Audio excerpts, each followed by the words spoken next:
भगवान कृष्ण ने कुछ बातें भागवत गीता में कलयुग के बारे में लिखी थी जो आज सच भी हो रही है। तो आइए जानते हैं। ये तो सब जानते हैं कि भागवत गीता हिंदुओं का प्रमुख ग्रंथ है। आज से लगभग 5000 वर्ष पूर्व भगवान कृष्ण ने यह ज्ञान अपने प्रिय सखा अर्जुन को दिया था। साथ ही गीता में कर्म, अर्थ और जीवन जीने का अद्भुत ज्ञान है। वहीं गीता में भगवान कृष्ण हमें बहुत सी सीखें भी देते हैं और साथ ही हमें हमारी कमियां भी बताते हैं। गीता को द्वापर युग के अंत में भगवान कृष्ण ने ही सुनाया था, पर तब उन्होंने कलयुग के लिए भी कुछ बातें कही थी और उनकी यह अद्भुत बातें आज 100% सच भी हो रही है। तो यहाँ जानिए आखिर ऐसी कौन सी दुर्लभ बातें हैं जो देवेश्वर कृष्ण ने बताई थी। कलयुग में अर्थ, धर्म, सत्यवादिता, स्वच्छता, सहिष्णुता, दया, जीवन की अवधि, शारीरिक शक्ति और स्मृति सभी दिन पर दिन घटती जाएगी।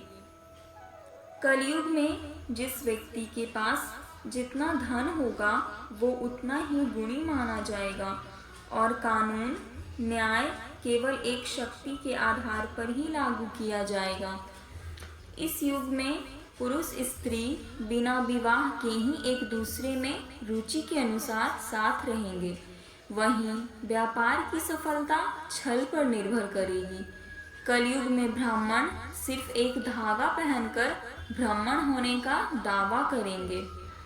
जो मनुष्य घूस देने या धन खर्च करने में असमर्थ होगा उसे अदालतों से सही न्याय नहीं मिल सकेगा। साथ ही जो व्यक्ति बहुत चालाक और स्वार्थी होगा वो ही इस युग में बहुत विद्वान माना जाएगा।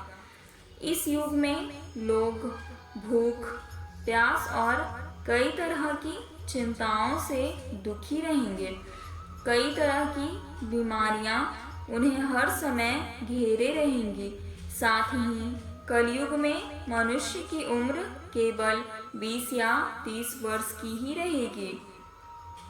लोग दूर के नदी और तालाबों को तो तीर्थ मानेंगे, लेकिन अपने पास रह रहे माता पिता की निंदा करेंगे।